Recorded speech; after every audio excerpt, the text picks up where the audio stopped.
ഓ ദൈവമേ, വീണ്ടും ആണ്ടവന്റെ സമ്മാനം. ഇത്തവണ 3 കുട്ടികളാണല്ലോ.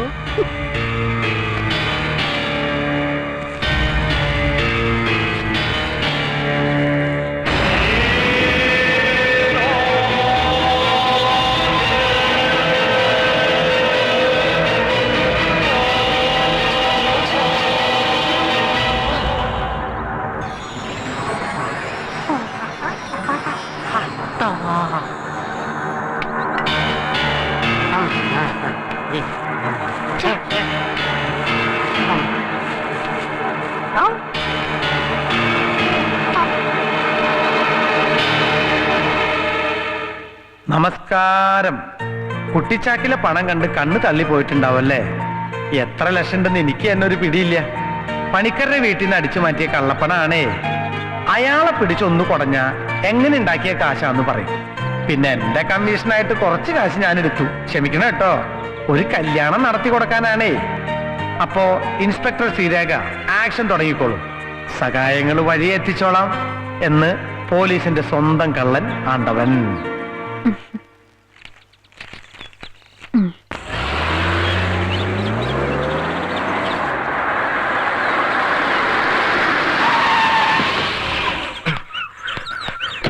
PI സാറില്ല. സ്പെഷ്യൽ ഡ്യൂട്ടി കഴിഞ്ഞതുവരെ എത്തിയില്ലേ? ഇല്ല.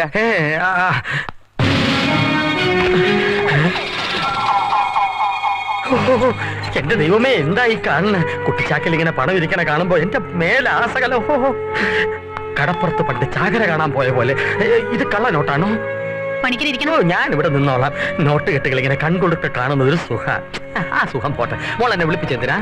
ഇനിയും അത് ഞാൻ തന്നെ പറയാം. ഇത് നല്ല കൂത്ത്. പണിക്കിന് മുതലാളിക്കണ്ട വലിയ ദിവ്യദൃഷ്ടി ഉണ്ടോ? ഉണ്ടോ മുകേഷ്? ഞാൻ രമേഷ്. ആ രമേശെങ്കിൽ രമേശ്. അപ്പൊ ഈ ഇരിക്കുന്ന പണം നിങ്ങളുടേതല്ല അല്ലേ? മിസ്റ്റർ പണിക്കരുടെ വീട്ടിൽ നിന്ന് ഇന്നലെ രാത്രി ഒന്നും നഷ്ടപ്പെട്ടിട്ടില്ല. എന്റെ മുത്തപ്പ, മോഷണം നടന്നോ ഇങ്ങോട്ട് വിളിച്ച് ചോദിക്കുന്ന ഏർപ്പാട് ഈ മുതലാളി ആദ്യമായിട്ട് കേൾക്കുക. പോലീസ് നന്നാകുന്ന ലക്ഷണമുണ്ട്. അപ്പൊ ഈ പണം നിങ്ങളുടേതല്ല. എങ്കിൽ പണിക്കര് പൊക്കോളൂ. എന്റെ കൊച്ചേ, ചുമ്മാ കുടുംബത്തിരുന്ന് എന്നെ ഇതിനകത്ത് വിളിച്ച് കയറ്റി. ഇപ്പൊ ഈ കാണിക്കുന്ന പരിപാടിയുടെ പേരാണ് മലയാളത്തിൽ ഉച്ചാളിത്തരം. മിസ്റ്റർ പണിക്കർ, സൂക്ഷിച്ച് സംസാരിക്കണം. പോലീസ് നിങ്ങളെ വിളിച്ചു വരുത്തിയെങ്കിൽ അത് ചില ക്ലാരിഫിക്കേഷൻസിന് വേണ്ടിയാ. എന്തോന്ന് ഫിക്കേഷൻ? ഈ ചാക്കുകൾക്കൊപ്പം പോലീസിന് ലഭിച്ച ഈ കത്തിന്റെ ക്ലാരിഫിക്കേഷൻ. വായിക്കാൻ മേല വെള്ളെഴുത്ത. എന്താ Sreerekha, what's the problem? Sir, ഈ പണം അങ്ങനെ ഇൻസ്പെക്ടർ കൈ വന്നു? രാവിലെ വീടിന്റെ ഉമ്മറത്തുണ്ടായിരുന്നു. എവിടെ?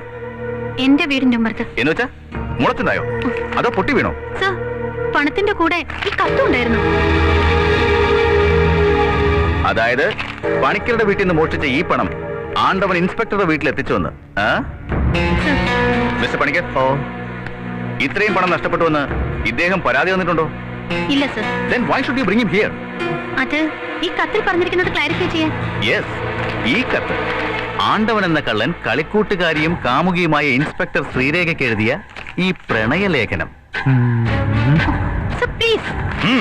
അവന്റെ സഹായത്തോടെ വഴിവിട്ട് സമ്പാദിച്ച പണം പിടിക്കപ്പെടുമെന്നായപ്പോ മേലുദ്യോഗസ്ഥന്റെ കുടുംബത്തിന്റെ മേൽ കെട്ടിവെക്കാൻ തോന്നിപ്പിച്ച ഈ മാസ്റ്റർ ബ്രെയിൻ സാറിന്റെയോ ആ കള്ളൻ ആണ്ടവന്റെയോ? നിന്റെ വീടിന് മുന്നിൽ നിന്ന് കിട്ടിയ ഈ പണത്തിന്റെ കണക്ക് നീ തന്നെ കോടതിയിൽ ബോധിപ്പിച്ചേ പറ്റൂ. മോഷ്ടിച്ചും പിടിച്ചുപറിച്ചും ആണ്ടവൻ സമ്പാദിച്ചതിന് മുഴുവൻ SI ശ്രീരേഖ കൂട്ടുനിൽക്കുകയായിരുന്നു എന്ന് വാദിക്കാൻ എനിക്ക് ഈ കത്ത് മതി. കള്ളൻ ആണ്ടവൻ എഴുതിയ ഈ കത്ത് അഹങ്കാരത്തോടെ എടുത്തു വെക്കാൻ ഇനി നിന്റെ തലയ്ക്ക് മീതെ ഈ തൊപ്പി കാണില്ല. സത്യം പറയാതെ ഇൻസ്പെക്ടറെ, ഇത്തരം ചില സന്ദർഭങ്ങളിലാണ് ഇവൻ എനിക്ക് തന്നെ ഉണ്ടായവനാണെന്ന് ഞാൻ ഉറപ്പിക്കണത്. പിന്നെ ഒരു കാര്യം, ആ പണം എന്റെ തന്നെയാ. അതെ, അതാണ്ടവൻ തണ്ടി അടിച്ചു മാറ്റിയതുവാ. മോൾ അനിമൽ പ്ലാന്റ് കാണാറില്ലേ? മൂരി നിവർക്കണ സിംഹം സട കുടയുമ്പോ കുറച്ച് പൂട തെറിച്ചു പോകും. ആ വിലയെ ഈ കാശിന് പണിക്കിറക്കുള്ളൂന്ന് അവനെ കാണുമ്പോ പറഞ്ഞേക്ക്. എവനെ ആണ്ടവനെ. താനിങ്ങനെ ഒന്നിൽ പെട്ടുപോയതില്ല എനിക്ക് അത്ഭുതം. ഒരു ദിവസം രാവിലെ വീടിന്റെ മുന്നിൽ I can understand. ഡിപ്പാർട്ട്മെന്റിനെ കബളിപ്പിച്ച് വഴിവിട്ട് സ്വത്ത് സമ്പാദിച്ച് താൻ വീട്ടിനുള്ളിൽ ഒളിപ്പിക്കുകയായിരുന്നുവെന്ന് വ്യക്തിപരമായി ഞാൻ വിശ്വസിക്കുന്നില്ല. പക്ഷെ ഫലത്തിൽ primary evidence are against you. ആ CI സദാശിവനെ സൂക്ഷിക്കണമെന്ന് ഞാൻ വാൺ ചെയ്തിരുന്നല്ലേ. എനിവേ, CIയുടെ ഭാഗത്തുനിന്നും തനിക്കെതിരെ ഇങ്ങനൊരു ആക്ഷൻ ഉണ്ടായ സ്ഥിതിക്ക് എനിക്ക് കണ്ണടയ്ക്കാൻ പറ്റില്ല. യെസ്, ഒരു സസ്പെൻഷൻ. അന്വേഷണ വിധേയമായി താൻ കുറച്ചു കാലം മാറി നിന്നേ പറ്റൂ. Sir, it was a clear trap. Maybe, but I am helpless. പണ്ട് സ്കൂളിലുണ്ടായിരുന്ന മുരുകനാണ് ഈ പറയുന്ന ആണ്ടവനെന്ന് സി പറയുമ്പോഴാണ് ഞാൻ അറിയുന്നത്. ഞാൻ അയാളെ കണ്ടിട്ട് പോലുമില്ല. പക്ഷെ ഒരു നിഴല് പോലെ എന്റെ കൂടെ അയാളുണ്ട്. സഹായിക്കാനാണോ ഉപദ്രവിക്കാനാണോ ഒന്നും എനിക്കറിയില്ല. ആഫ്റ്റർ ഓൾ ആ പണം പണിക്കരുടേതാണെന്ന് അയാൾ തന്നെ എന്നോട് നേരിട്ട് പറഞ്ഞതാ. Take this. തന്റെ നിരപരാധിത്വം താൻ തന്നെ തെളിയിക്കണം. തനിക്കതിന് പറ്റും. തനിക്കേ അതിന് കഴിയൂ. Best of luck.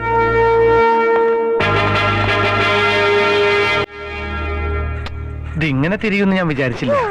പോലീസിന് വേണ്ടി ഒരു കള്ളന് ചെയ്യാൻ പറ്റാവുന്ന ഒരു സഹായം അത്രേ കരുതിയുള്ളൂ. അതുകൊണ്ടൊരു പാവം എസ്ഐയുടെ പണി വെള്ളത്തിലായി. പത്രത്തില് വെണ്ടയ്ക്ക അക്ഷരത്തിൽ ഇങ്ങനെ കിടക്കുകയല്ലേ. പിടിക്കപ്പെടുമെന്ന് ഉറപ്പായപ്പോ വഴിവിട്ട് സമ്പാദിച്ച ലക്ഷങ്ങൾ മേലുദ്യോഗസ്ഥന്റെ കുടുംബത്തിന് മേൽ കെട്ടിവെച്ച് രക്ഷപ്പെടാൻ ശ്രമിച്ച എസ്ഐക്ക് സസ്പെൻഷൻ. എഴുന്നേറ്റിരുന്ന് വായിക്കാൻ പറ്റാത്തത് ഭാഗ്യം. ഇല്ലെങ്കിൽ തളർന്നു കിടക്കുന്ന കെങ്ങാരം പോലീസ് തട്ടിപ്പോയെന്നെ. എന്നിട്ട് ഇൻസ്പെക്ടർ അവിടെ? ഇവിടെ അങ്ങോട്ട് തിരക്കുള്ള ദിവസങ്ങളല്ലേ. കോടതി പോണം, വാദിക്കണം, ആ പണം സ്വന്തമല്ലെന്ന് തെളിയിക്കണം. പണി കിടക്കണേ ഉള്ളു മോനെ. ഇങ്ങനെ കണക്കിപ്പെടാത്ത പണമാണെന്ന് അറിഞ്ഞിരുന്നെങ്കിൽ ഒരു 10 കെട്ടി ഞാൻ എടുത്തു മാറ്റിയനെ. നമ്മുടെ കള്ളുകൂടിയിലിടയ്ക്ക് ഒരു സ്മോൾ ക്ലൂ എനിക്ക് തരായിരുന്നില്ലേ കള്ള. ഇനി ആണ്ടവൻ ഈ വീടിന് മുകളിലാണ് താമസമൊന്നും കൂടെ അറിയണം. സസ്പെൻഷൻ ഡിസ്മിസിലാവും. അതിനു മുമ്പ് എന്നെ കൂടെ ഒന്ന് മോട്ടിക്കാൻ പഠിപ്പിക്കണേ എന്റെ ആണ്ടവാ.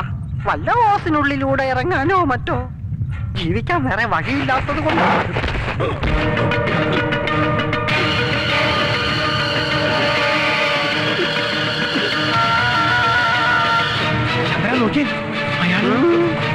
അത് സാരമില്ല, അപസ്മാരം ഇടയ്ക്ക് വരണതാ.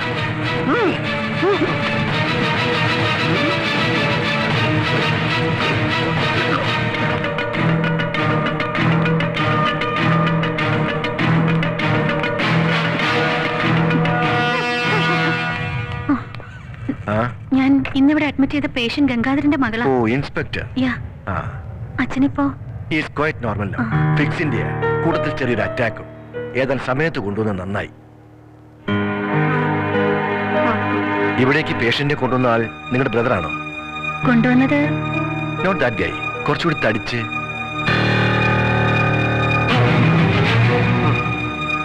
ഉടനെ കുറച്ച് മരുന്ന് എത്തിക്കാൻ പറഞ്ഞിരുന്നു. കൊണ്ടുവരുമ്പോ അകത്ത് കൊടുത്തോളൂ. ഓക്കെ.